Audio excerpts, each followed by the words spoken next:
Mahalo for having me, and aloha all of you. Welcome to Hawaii. I hope you enjoy your visit as we enjoy having you. I start by introducing myself. My name is Verna Akio Takashima. Born and raised here on Oahu. My children, grandchildren still live here in Hawaii. And I've always encouraged them to stay here, live here, and practice here and share because, as you know, Sean spoke, our Hawaiians were pretty much decimated with 30 to 40,000 Hawaiians left in the islands. And today um, we're an endangered species. So we see so many of our people leaving the island because for better opportunities on the mainland or elsewhere. And my feeling is that if we all leave, the very few Hawaiians that are left will no longer be Hawaiian. We already have such a mixed culture. Many of our children have very little Hawaiian blood in them.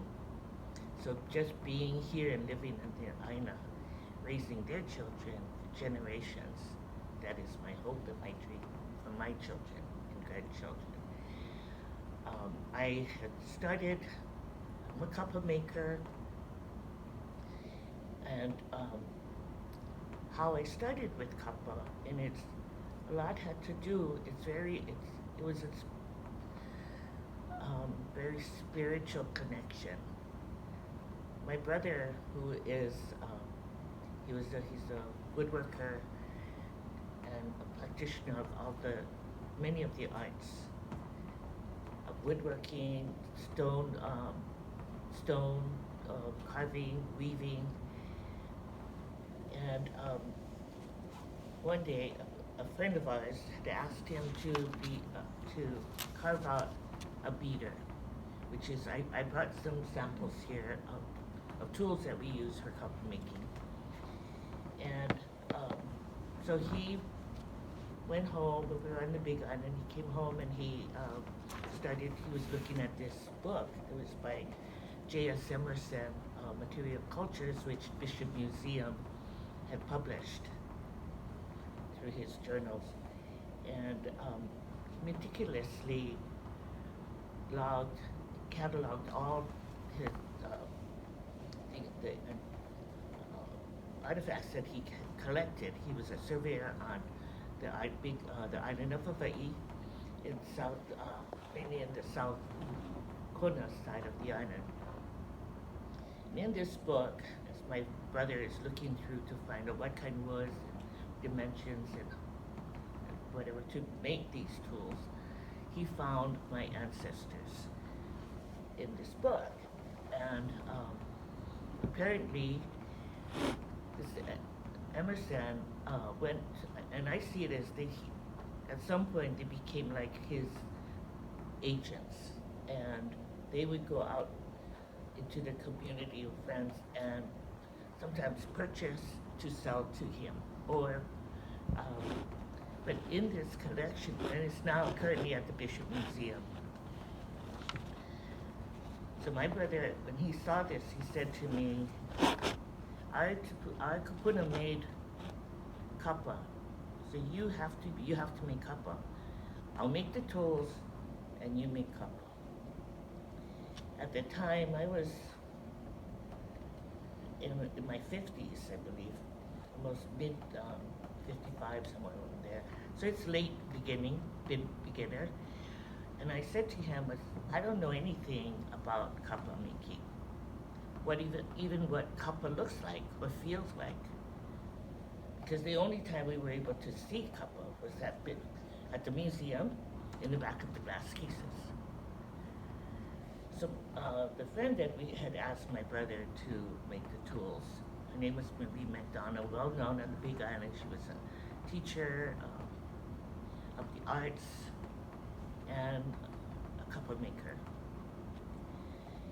So when we went to see her, she had, in her studio, she had all her pieces of kapa on the wall, on the table, her tools, tools and dyes, and everything was there. And that was the first time, this was in 2005, first time I was able to pick up pieces of kapa, and feel it, and look at it, and to see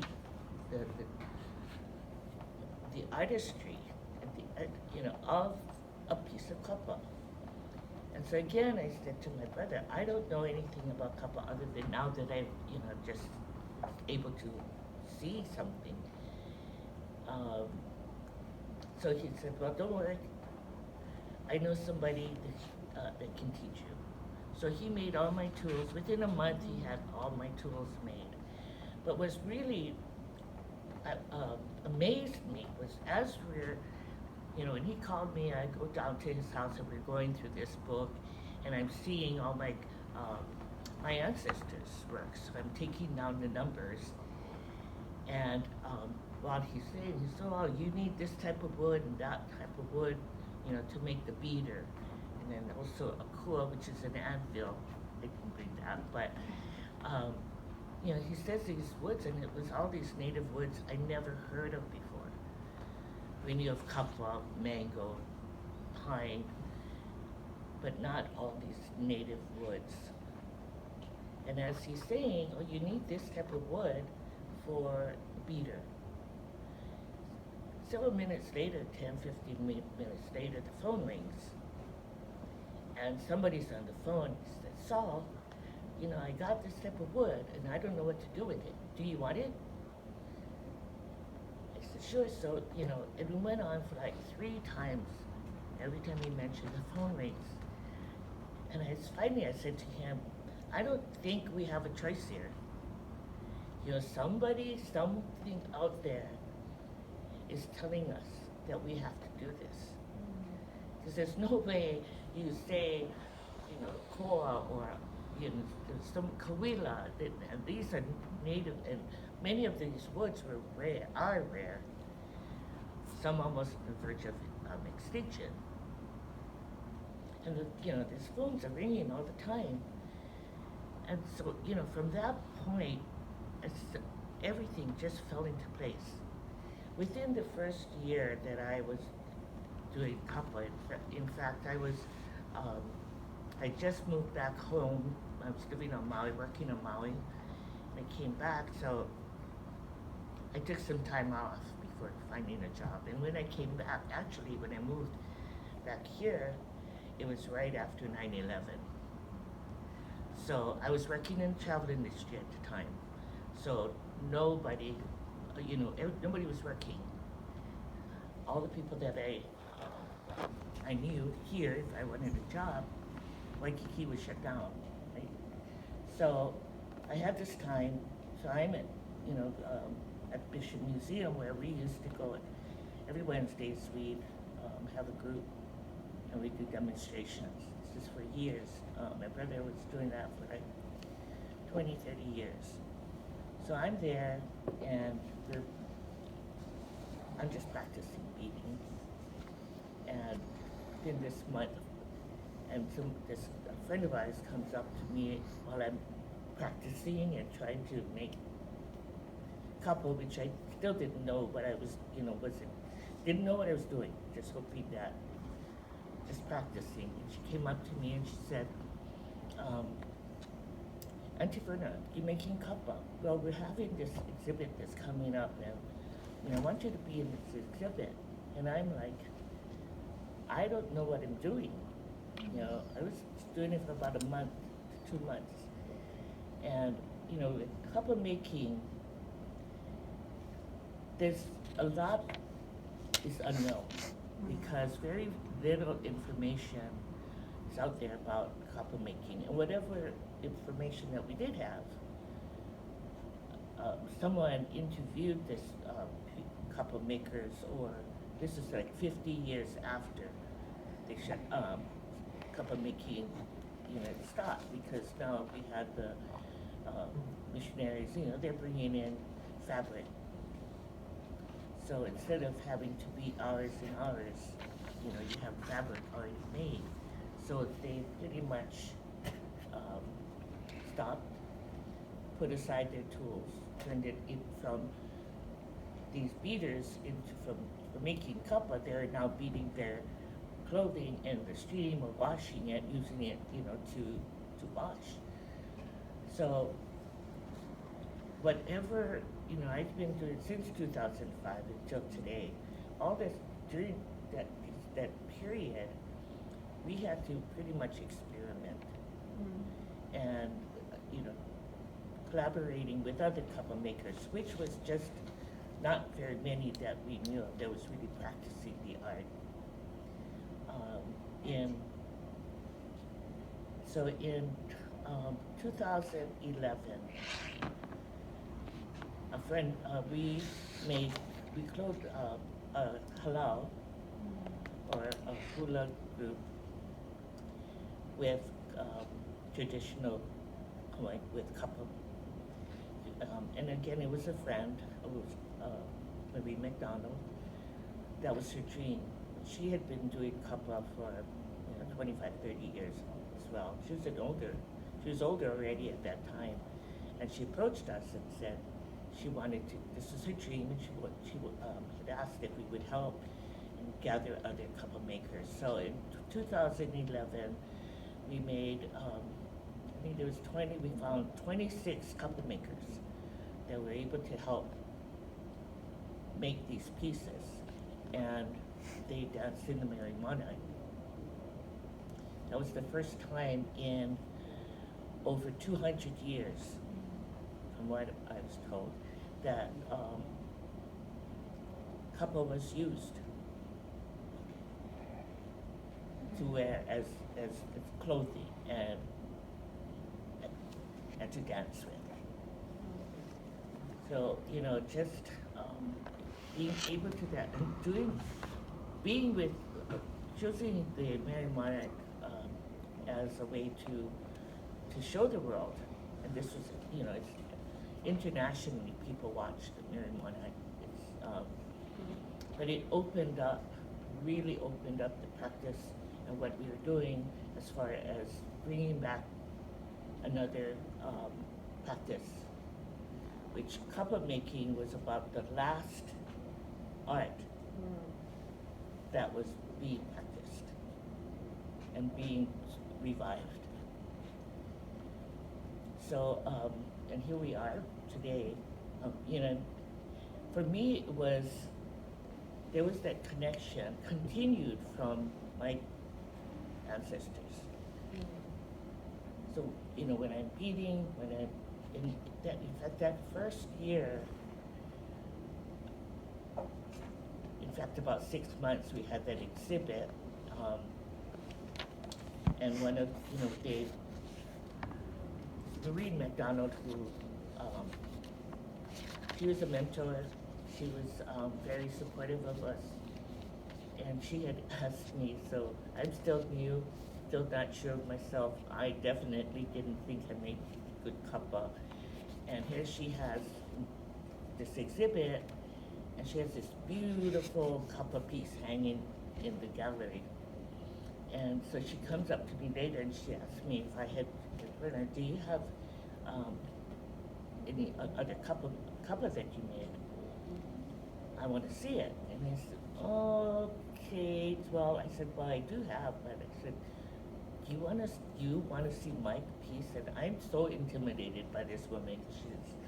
She's an artist. She's beautiful work.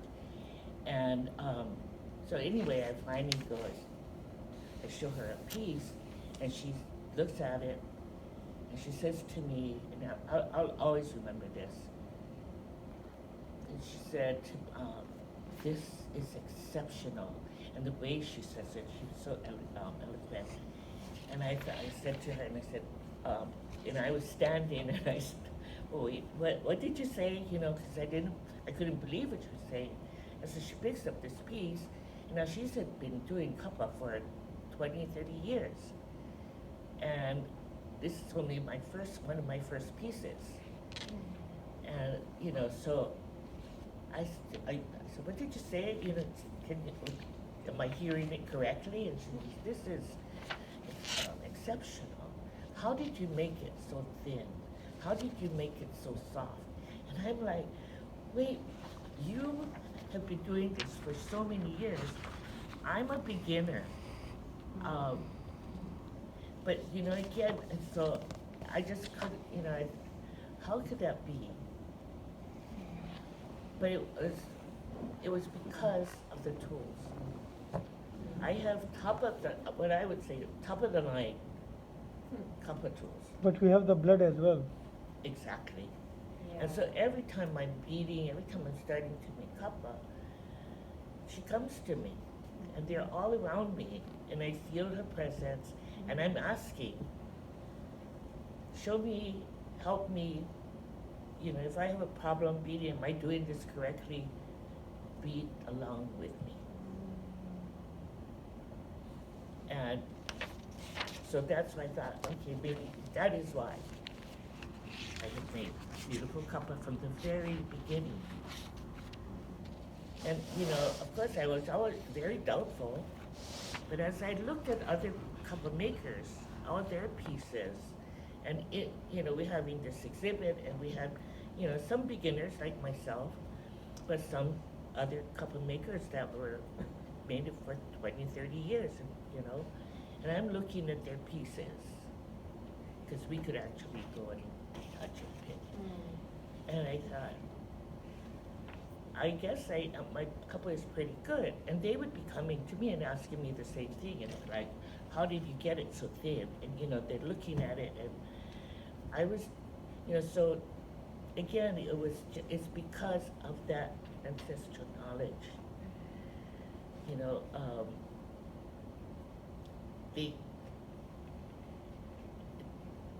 to be able to go from beginner, and, you know, within a year, they had me into several different exhibits on kappa, and then to get to the point where we can make kappa for a halal, and where it hadn't been done for over 200 years. And that's because many of our practices, as Shania mentioned, was no longer. And so we're now, you know, trying to revive that and restore it. And to be in this position now that I'm practicing a culture, and people are open to these ideas and all the things we're doing. I know many other practitioners, tool makers, like Sean. I have other friends that make these tools, or they're doing the Lua Ho'oponopono, and where we were not able to do that. My tutu was the only real Hawaiian that we knew, that was very close to, that she would tell us, you know, she spoke fluent Hawaiian, but she'd only speak it with her friends or her family. And we would ask her all the time, can you teach us to speak Hawaiian? Okay, so we also wanted to know the bad words too, if they were, you know, but she would say no.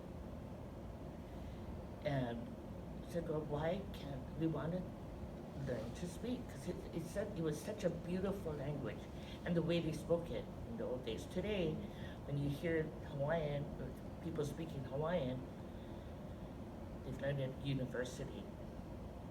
It's different. They haven't heard, many of them haven't heard their grandparents, their great-grandparents. So today's kids, their grandparents, like myself, I don't speak Hawaiian. So they don't know, unless they were raised by a great-grandparent that spoke. And you can hear there's a difference. But she would not teach us. And we said, why? She said, if I teach you to speak Hawaiian, I could get killed. And you could be hurt. Because it was illegal, they were threatened if they practiced their culture, the language. So today, it hurts me because when we hear people speaking, when I hear people speaking in Hawaiian, and this was years ago, there was a friend, and he spoke Hawaiian. He was raised in practicing many of the cultures. And he would say something to me in Hawaiian. He was like, malama pono. I didn't know what it was.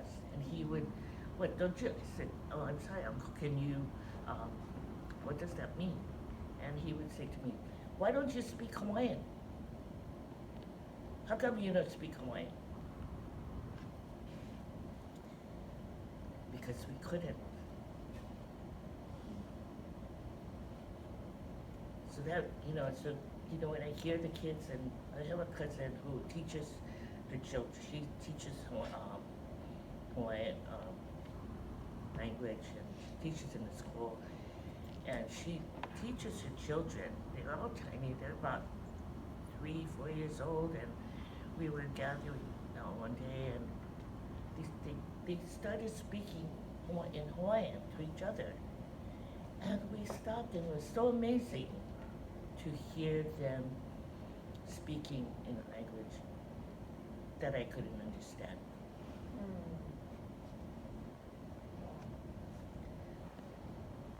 But we're happy that it's now coming back and we're being allowed and being accepted. It's being accepted that we can come out and we can practice. We can do this artwork. We can pray. We can do Ho'oponopono. We can pray in Hawaiian. And it's not under a threat that we're going to be hurt. So like Sean said, a lot of us have hurt, are hurt. Till today we're still hurting. Because the wrongs have not been righted. So but we continue to practice, we continue to do this, and because we're now allowed to, and being accepted, and people are welcomed, they're asking us to do these things. So I guess that, in a sense, that is a step forward, and hopefully one day we'll have a Hawaiian community of Kanaka Maoli being able to practice all the traditions of the past. Mahalo. Mahalo, Auntie. Thank you.